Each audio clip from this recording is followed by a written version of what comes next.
Hello everyone, তোমাদের সকলকে welcome to বাংলার ব্যাকবেঞ্চার ইউটিউব চ্যানেলের নতুন একটা ভিডিওতে। আজকের ভিডিও টপিক হচ্ছে জেক্সপো 2025। মানে তোমরা যারা ডিপ্লোমা ইঞ্জিনিয়ারিং করতে চাইছো 2025-এ, মানে এই সালে তোমরা কোনো সরকারি পলিটেকনিক কলেজে ভর্তি হতে চাইছো, তো তোমাদের জন্য এই ভিডিওটা। এবার এই ভিডিওর সাবজেক্টটা কি, সেটা হচ্ছে যে কি প্রসেস আছে, মানে ডিপ্লোমা ইঞ্জিনিয়ারিং কলেজে ভর্তি হতে গেলে কি প্রসেস। তোমরা তো অনেকে নতুন, তো এই প্রসেসগুলো কি কি সেটা নিয়ে আলোচনা করব, যেটা তোমাদের জানা খুবই দরকার এবং তোমরা শুনলে, ভিডিওটা দেখলে যেন তোমাদের অনেকটা নলেজ বাড়ে, তার জন্য ভিডিওটা বানানো। আর তোমরা যদি আমার সঙ্গে পার্সোনালি কন্ট্যাক্ট করতে চাও, ডেসক্রিপশনে টেলিগ্রামের লিঙ্ক দিয়ে দিয়েছি, ওইখান থেকে আমাদের টেলিগ্রাম গ্রুপে তোমরা জয়েন হতে পারো। এবার শুরু করি মেন পয়েন্ট, সেটা হচ্ছে যে জেক্সপো কি, হোয়াট ইজ জেক্সপো। জেক্সপো হচ্ছে একটা এন্ট্রান্স এক্সাম, মানে ডিপ্লোমা ইঞ্জিনিয়ারিং কোনো গভর্নমেন্ট পলিটেকনিক কলেজে ভর্তি হতে গেলে একটা এন্ট্রান্স এক্সাম ছিল, বাট গত বছর থেকে সেই এন্ট্রান্স এক্সামটা কিন্তু উঠে গেছে, মানে সেটা হচ্ছে না। এবার কি করে হচ্ছে তাহলে ভর্তিটা হচ্ছে মাধ্যমিক। এটা যেহেতু মিনিমাম কোয়ালিফিকেশন হচ্ছে মাধ্যমিক, তাই মাধ্যমিক লেভেলে, মানে মাধ্যমিকে তুমি কত পার্সেন্ট মার্কস পেয়েছো সেই মার্কসের ওপর ভিত্তি করে কিন্তু তোমাকে অ্যাডমিশন নেওয়া হচ্ছে। ম্যাথ, ফিজিক্স আর ইংলিশ এগুলোর উপরে ভিত্তি করে, ম্যাথ, ফিজিক্স, ইংলিশ এই সাবজেক্টগুলোর উপরে যে নাম্বার তুমি পেয়েছো সেই নাম্বারে ভিত্তি করে একটা কাউন্সিলিং প্রসেসের মাধ্যমে তোমাকে কিন্তু অ্যাডমিশন দেওয়া হবে, তুমি কোন কলেজের যোগ্য হলে। এটা হচ্ছে প্রসেস এই লাস্ট ইয়ারে। বাট তার আগে কি হতো, যে একটা এন্ট্রান্স এক্সাম হতো, মানে আগে যেগুলো হতো সেই এন্ট্রান্স এক্সামে তুমি কত র্যাঙ্ক করতে পারো সেই হিসাবে তোমার কিন্তু কলেজে, মানে এক্সাম দিয়ে যে র্যাঙ্ক করতে পারবে সেই হিসাবে তোমার কলেজ চয়েস হতো। আর এখন তোমার মাধ্যমিকের নাম্বার হিসেবে তোমার একটা র্যাঙ্ক আসবে, সেই র্যাঙ্কের উপর ভিত্তি করে তুমি কলেজ পাবে। এটা হচ্ছে এখনকার প্রসেস। এবার ব্যাপারটা হচ্ছে এই যে ফর্ম ফিল আপ করা, ফর্ম ফিল আপের সময় কী কী ডকুমেন্টস লাগবে, তারপরে কাউন্সিলিং করা। কাউন্সিলিংটা হচ্ছে মোস্ট ইম্পর্টেন্ট একটা বিষয়। এটা যারা বোঝে না বা বুঝতে পারে না, তারা কিন্তু ভালো র্যাঙ্ক করেও কিন্তু কলেজে চান্স পায় না, ভালো র্যাঙ্ক করেও কিন্তু ভালো কলেজ পায় না অনেক সময়। তাই বলবো তোমরা মানে এই কাউন্সিলিং ব্যাপারে যদি কোনো সাজেশন পেতে চাও, কোনো পার্সোনাল গাইডেন্স পেতে চাও আমার কাছ থেকে, টেলিগ্রাম গ্রুপে জয়েন হয়ে যাও। আমি ওইখানে তোমাদেরকে পার্সোনাল কন্ট্যাক্ট নাম্বার দিয়ে আমি তোমাদের সঙ্গে ডিটেলসে গাইড করব।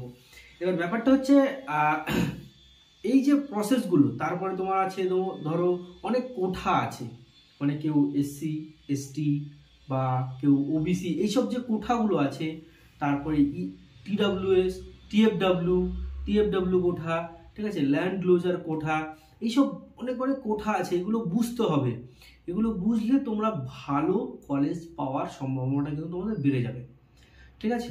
তো এইগুলো ফর্ম ফিল আপ করার সময় ধীরে সুস্থে ফর্ম ফিল আপ করবে। ফর্ম ফিল আপ করার সময় যেন কোনো ভুল ত্রুটি না হয়, ভুল হয়ে গেলে কি করবে তার জন্য ভিডিও আনবো আমি, এবং কিভাবে ফর্ম ফিল আপ করবে সেসব ভিডিও আনবো।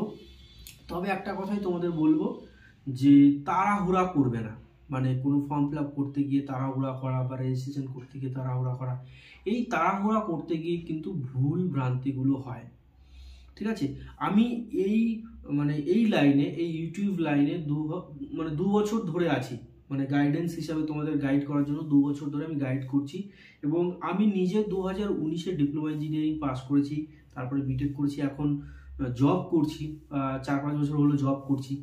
তো তোমাদের এই যে শুরুটা, মানে ডিপ্লোমা ইঞ্জিনিয়ারিং কিভাবে করবে, তারপরে ডিপ্লোমা ইঞ্জিনিয়ারিং করার পরে কিভাবে চাকরি পাবে, তারপরে বিটেক কিভাবে করবে, বা বিটেক করার পরে কিভাবে চাকরি পাবে, বা ইন্টারভিউ কিভাবে ক্র্যাক করবে, এইসব ডিটেলস ভিডিও কিন্তু আমি এই ইউটিউব চ্যানেলে আমি আপলোড করি অলরেডি। তোমরা চ্যানেলটাকে সাবস্ক্রাইব করতে পারো যদি তোমাদের মনে হয় যে না আমি ইঞ্জিনিয়ার হব, বা ইন ফিউচারে আমি ইঞ্জিনিয়ার হয়ে নিজের লাইফ সেটেল করব, তাহলে চ্যানেলটাকে সাবস্ক্রাইব করতে পারো তোমরা। আর যদি এবছর ডিপ্লোমা ইঞ্জিনিয়ারিং কলেজে ভর্তি হতে চাও তাহলে তো অবশ্যই সাবস্ক্রাইব করে রেখো, কারণ অনেক অনেক ভিডিও আসতে চলেছে এই চ্যানেলে।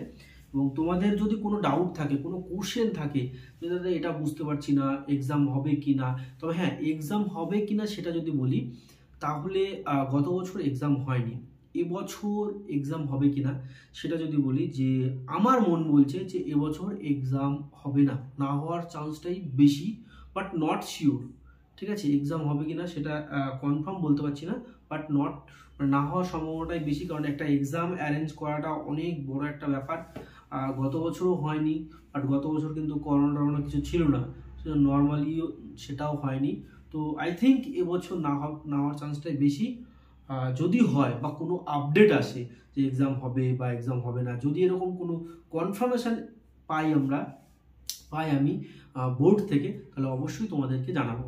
আর হ্যাঁ, তোমরা অনেকে গুগলে সার্চ করছো যে ডেট তোমরা সার্চ করছো, গুগলে গিয়ে ডাইরেক্ট সার্চ করছো।